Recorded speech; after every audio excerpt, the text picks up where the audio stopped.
Sagutin ko lang yung mga question na related sa automatic transmission, at you can share this video especially sa mga new driver na nag-aaral pa lang ng automatic transmission na kotse. Isa sa mga frequent question na nabasa ko is kung po pwede daw bang i-shift from drive to lower gear kahit tumatakbo ang sasakyan. Well, the answer is yes po, pwede.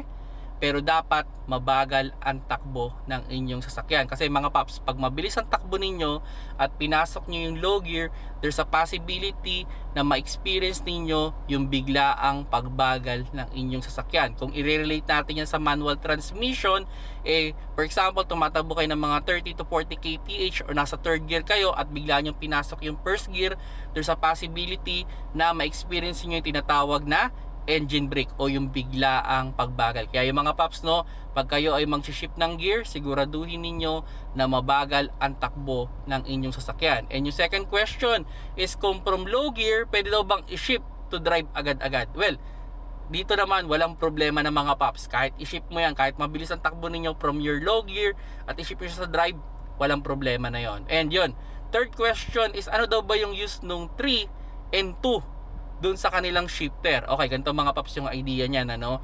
Pag nilagay nyo siya dun sa 3, ang possible na takbo lang ng inyong sasakyan is around 30 to 40 kph. At pag nilagay nyo naman sa 2, pwedeng ang takbo lang ng inyong sasakyan is around 20 to 30 kph. Magandang gamitin yan pag kayo ay lulusong sa mga medyo matarik na kalsada, no?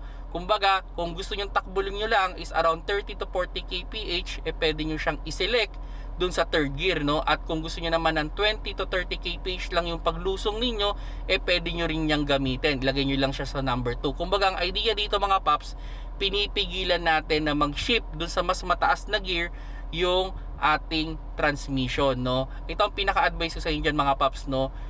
Try ninyong gamitin yung manual mode, yung inyong low gear at yung 3, at i-feel niyo kung ano yung different sa takbo niya, no? Normally, pag nasa lower gear, mas mataas yung torque ninyo pero mas mabagal yung takbo. Kumbaga, ang ingay na ng makina ninyo pero ang bagal pa rin ang takbo ng inyong sasakyan. Ayun yung mga question dyan, ano? Kung may question pa kayo, just comment down below na lang mga paps. At kung hindi pa kayo subscriber ng aking YouTube channel, press the subscribe button sa baba, at sa Facebook, click lang yung follow sa taas, at sa TikTok, click nyo lang yung plus sign dyan sa logo ng question. At yun, may isang question pa pala, no, with regards manual mode. Sorry, hindi ko na ano. Yung question pala doon is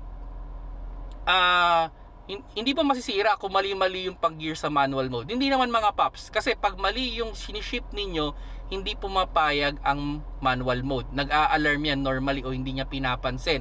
And pag halimbawa nasa third gear yan at umaahon, nahihirapan yan, nagda-downshift yan. Pero halimbawa tumatakbo kayo, naka third gear siya, kahit anong ingay ng makina, hindi yan mag-a-up ng gear.